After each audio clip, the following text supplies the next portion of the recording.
No, yo no voy a poner aquí ejemplos, yo creo que son perfectamente conocidos y, por supuesto que estoy absolutamente abierto a poner de manifiesto. Las tienen ustedes, es decir, ustedes hacen una labor importantísima y también, lógicamente, el gobierno lo tiene que hacer, ¿no? Es decir, pero hemos tenido las recomendaciones específicas de los países, el procedimiento de déficit excesivo. Vamos a tener hoy mismo, el análisis macroeconómico, el análisis de los desequilibrios macroeconómicos de un país, en el cual yo creo que España va a tener una buena nota, ¿no? Y, de algún modo, ese es el marco en el cual se tiene que formalizar el debate. Cualquier propuesta que esté fuera de ese marco, y vuelvo a repetirles que saben ustedes que siempre hay una cierta flexibilidad, yo creo que en última instancia lo que supone es negar la capacidad de análisis y el estudio de dónde se está produciendo, dónde se va a producir nuestra política económica en el futuro. Ministro, precisamente en el campo de la política fiscal, la Comisión va a enviar hoy una carta a España en la que se, de alguna manera, echa a voltear su tesis de que el crecimiento va a ser suficiente para cumplir con el déficit y pide que se haga ese ajuste que ya solicitó el año pasado. Eso significa que con este mensaje, digamos, en el que apoya estas recomendaciones de la Comisión, el próximo mes de abril, aunque esté en funciones, va a presentar estos ajustes necesarios para cumplir. Me parece que en su análisis hay algún eslabón perdido. Pero bueno, vamos a... No, no, no, no, no. No. Bruselas lo que va a decir fundamentalmente es que hay que aplicar la ley de estabilidad presupuestaria porque la principal fuente de desviación en nuestro país desde el punto de vista presupuestario se encuentra en las comunidades autónomas, ¿no? Y eso es lo que va a pedir. No es nada nuevo, es decir, también es exactamente lo mismo de lo que nos recomendó en noviembre y lo que ayer mismo en el comunicado que teníamos del conjunto de procedimientos de déficit excesivo de alguna forma se concluyó, ¿no? Yo aquí le diría varias cuestiones. La primera es, vamos a ver cómo se cierran las cifras del año 2015. Ya tenemos los indicadores de deuda. Los indicadores de deuda, el ratio de deuda pública PIB se ha reducido 2 años antes de lo que nos decía la Comisión Europea. Creo que eso es un indicador positivo.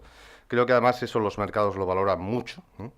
Porque hay cuestiones que de vez en cuando siempre son discutibles. El esfuerzo estructural, bueno, ya saben ustedes las discusiones que teníamos sobre las variables observables y no observables en economía.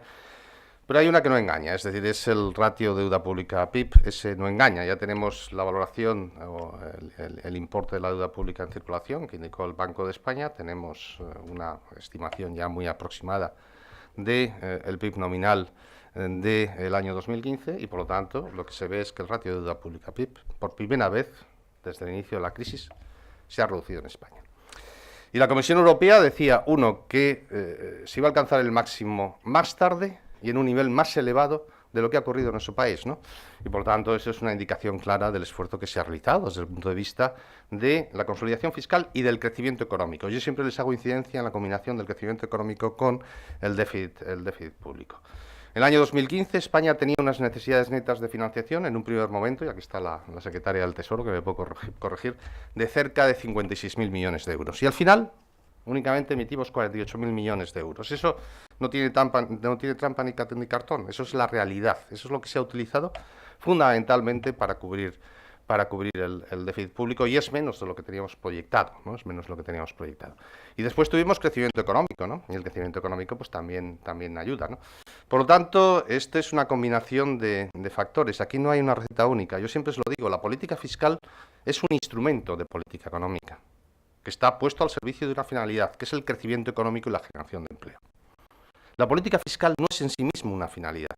Por supuesto que tenemos unas reglas, que yo lógicamente las respeto, y además que creo que son fundamentales. Pero la política fiscal, dentro de esas reglas, lo que debe buscar es el crecimiento económico, la creación de empleo y, como lo que está ocurriendo en España en estos últimos trimestres, que tenemos un crecimiento diferencial con respecto a nuestros socios. Sí.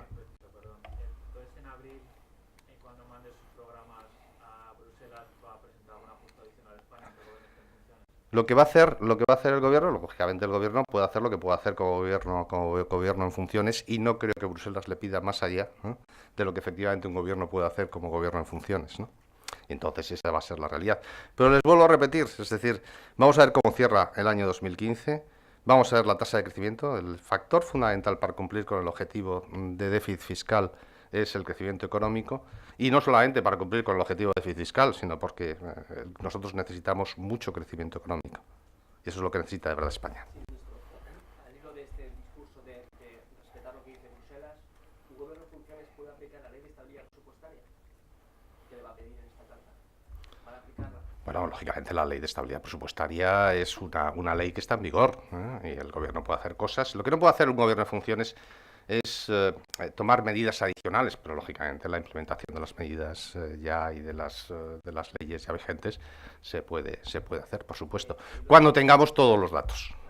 ¿Y políticamente es rentable, entre comillas, meter más presión a las comunidades de cara a unas elecciones anticipadas? Ah, bueno, pero vamos a ver, aquí está usted mezclando varios factores. El gobierno tendrá que hacer lo que tendrá que hacer, de acuerdo con la ley, y de acuerdo que son el marco en el cual se mueve, que es lo determina la ley del gobierno, de un gobierno en funciones, como es el actual.